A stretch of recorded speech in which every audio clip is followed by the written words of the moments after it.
Ayan mga ka-farmers, magandang umaga. Mag-abono tayo ngayon.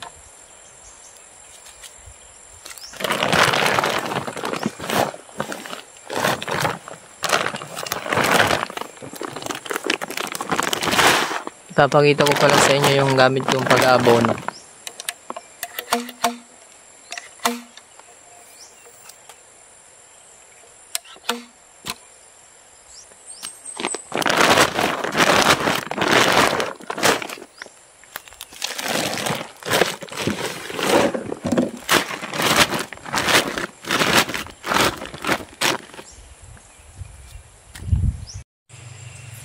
Ito pala yung ginagamit kong abono mga ka-farmers.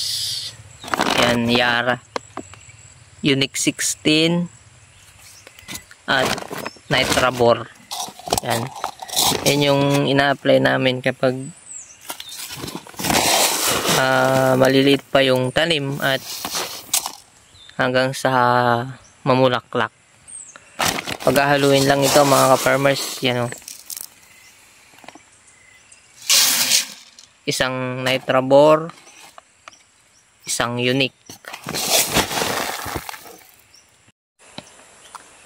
Ayan mga ka-farmers.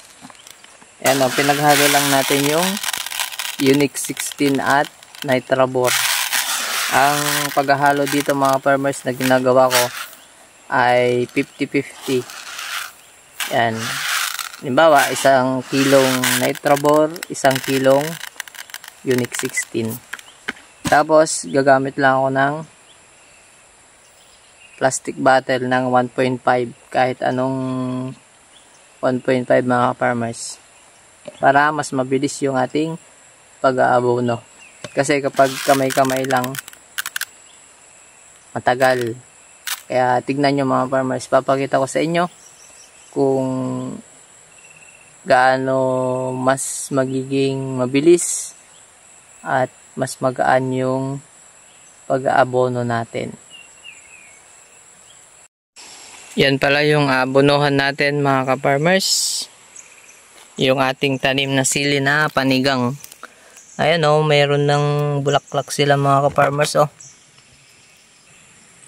O, diba mga ka-farmers, may bulaklak na. Salamat sa Panginoon. Yan. Yan ang abonohan natin hanggang dun. Yan, yan sila.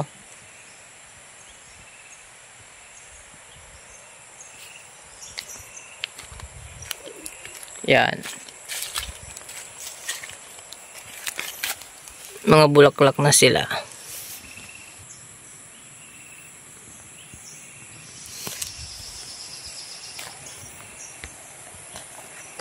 Ayan mga farmers. Panoorin nyo akong mag-abono. Ganito pala mga farmers ang proseso ng aking pag-abono. Ayan, di ba nakuha kayo ng 1.5. Tapos lalagyan nyo lang ng ganyan. Ganyan o mga farmers. Tapos malalaglag yung abono ng ganyan o. O, yan. Tapos makikita nyo mga ka-farmers, mas mabilis siya.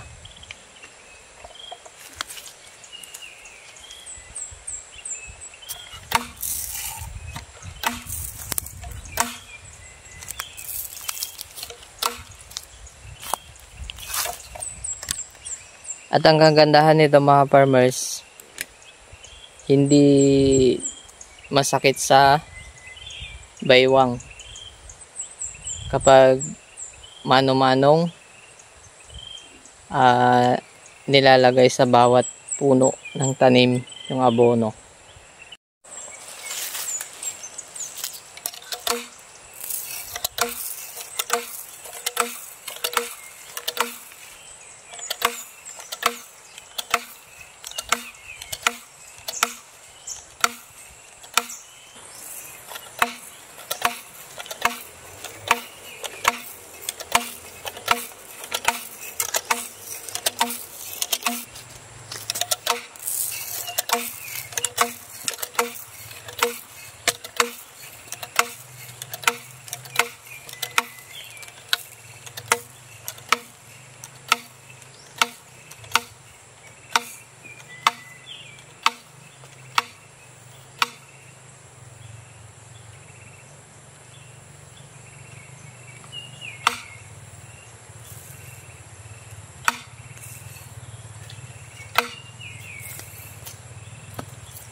Bye-bye.